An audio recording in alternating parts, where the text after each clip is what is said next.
have been diagnosed with COVID-19. Dr. Ronny Jackson, former White House physician as well. Welcome to Wake Up Call. Thank you. I appreciate it, Mike. Thank you for having me. We're glad to have you, and I know you've had a very long night. Haven't even slept yet. And That's right. It's been insane. What time did this news actually come down last night? So I think it broke around 1 a.m. Eastern time, so about midnight here. And the first call I got was about 12:20, maybe 20 minutes after it broke, 15, 20 minutes after it broke. It was Fox, and they were like, "Hey, can we put you on the air, audio on the air in 3 minutes?" And I was like, "What?" And I didn't even know what happened because I was at a dinner. I didn't see the news, and they're you're tracking what's going on with the president, right? And it kind of scared me at first because they didn't say he had coronavirus. They said you're tracking with what's going on with what happened to the president. And I honestly, for a second, I thought something bad had happened to him, like it'd been an accident or he'd been shot or something. Yeah, and they said he tested positive for coronavirus. I was like, oh my gosh. So and then it's just been nonstop since then. I mean, literally, I've done Fox like 6 times already today. I've done all kinds of other shows. It's been back to back every 30 minutes. I'm doing another Skype for another TV station or radio. It's been crazy. Well, you're 14 years as White House physician. Yeah, 14 years in the White House Medical Unit. Yeah, so obviously you have a lot of insights into what goes on there and what happens medically with the president in a situation like this. Although this is somewhat unprecedented because this virus is new to us, and right. So what exactly? So kind of give us the rundown here. The president has been diagnosed. The first lady's been diagnosed. Obviously, they go into quarantine at the White House. What happens next? What's going to happen here next with President Trump? Well, they're both asymptomatic, and the only reason they got diagnosed with it was because they had an exposure. So Hope Hicks, who's the assistant to the president, and one of President Trump's closest confidants, she's around the president all the time. Yes. And she started getting some symptoms, got tested, and she had it. And so then that's what prompted the president and the first lady to get tested because they had been around Hope. And they're both asymptomatic. They both feel fine. And the reality is that that's probably how this thing is going to go the entire time. I doubt that the president will get any symptoms. The vast majority of the people, even the people that are 74 years old, like the president, 99.5% of the people in the president's category, being his age, but having no comorbidities, which he doesn't. He doesn't have any heart disease or diabetes or compromise or lung disease or anything like that.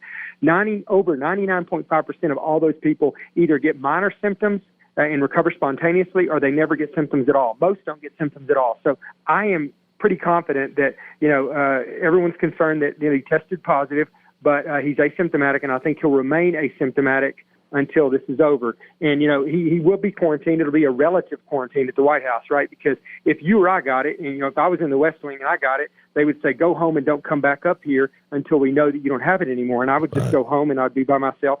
But the president can't do that. I mean, he's the leader of the free world. He's our commander in chief and our head of state. So he has to continue to do his job. So he'll be in relative quarantine, and they'll pare the staff down so that only essential staff are around him. But there'll be certain staff that have to be around him to do their job. National Security Advisor, the chief of staff, people like that will have to be in there interacting with him. They'll take, all the precautions. They'll wear a mask. They'll maintain social distancing. They'll wash their hands aggressively. But he's going to continue to be our command, to lead our country.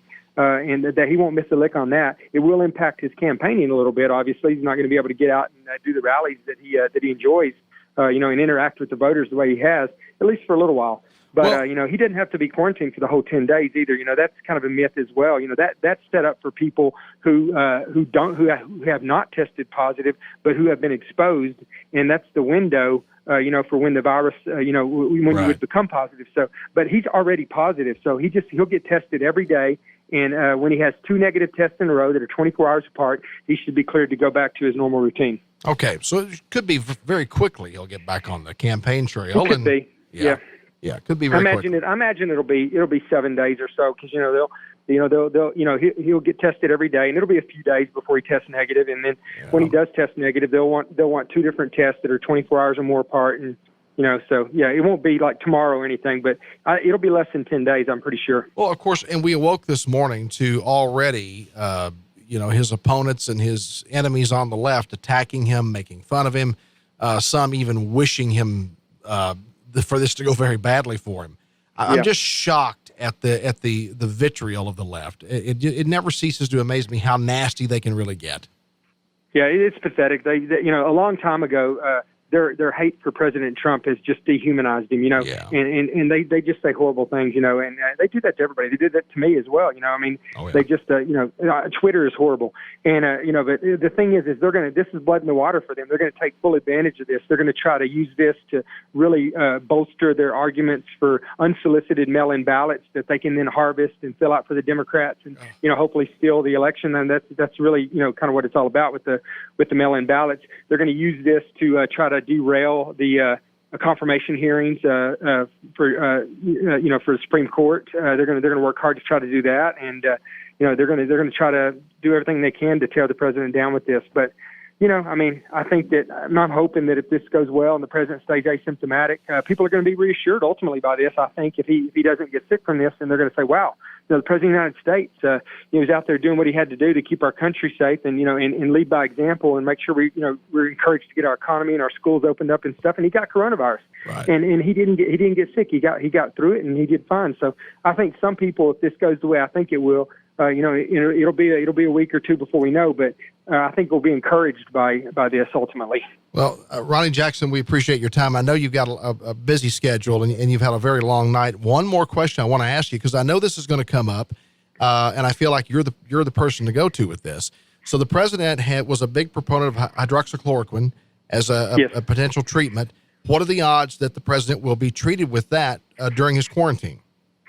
Probably pretty high, to be honest with you, and there's a lot of reasons. I was on Fox this morning, and one of the pulmonologists from NYU, very intelligent woman, who works in the ICU as a pulmonologist, was talking about, she might even go so far as to treat him with remdesivir, even if he's asymptomatic.